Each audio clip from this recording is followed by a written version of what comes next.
Good morning, everybody. You're back in Desa's vlog, and for today, we are going to watch a film which is entitled As Law-Abiding Citizen, and magkakaroon tayo ng movie review regarding about this. Tara, samahan niyo akong manood. Okay, so nag-earphones na po ako dahil para mas marinig ko siya ng maayos.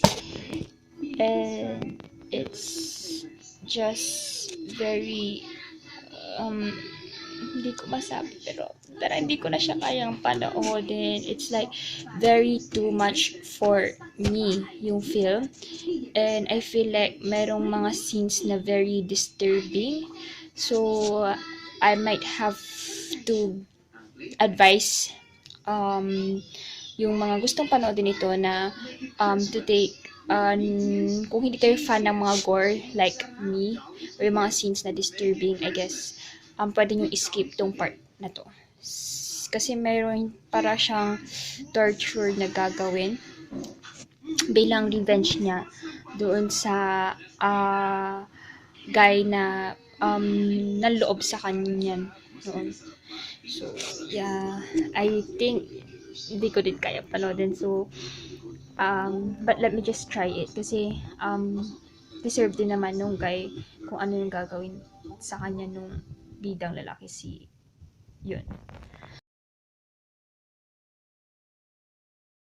So, what a very nice ending, guys.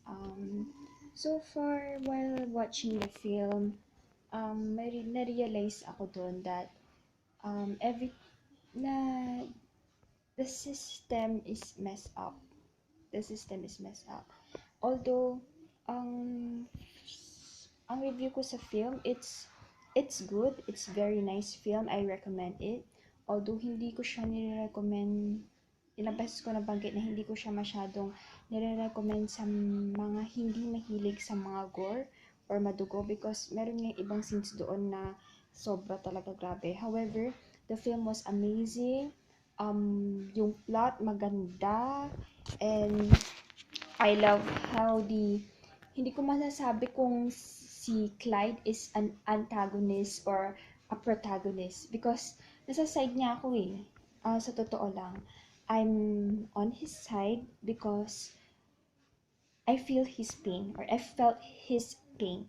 So, biktima lang din siya kung titingnan natin so far. I mean, siguro yung negative ko lang dun sa impact dun sa film is medyo, ayun nga, medyo na-disappoint lang ako kasi parang in-expect ko na sana na-claim niya yung justice. So, yun. But so far, so good. I love Law Abiding Citizen, and it is a good film. So that's it for today, and goodbye, guys. Bye bye.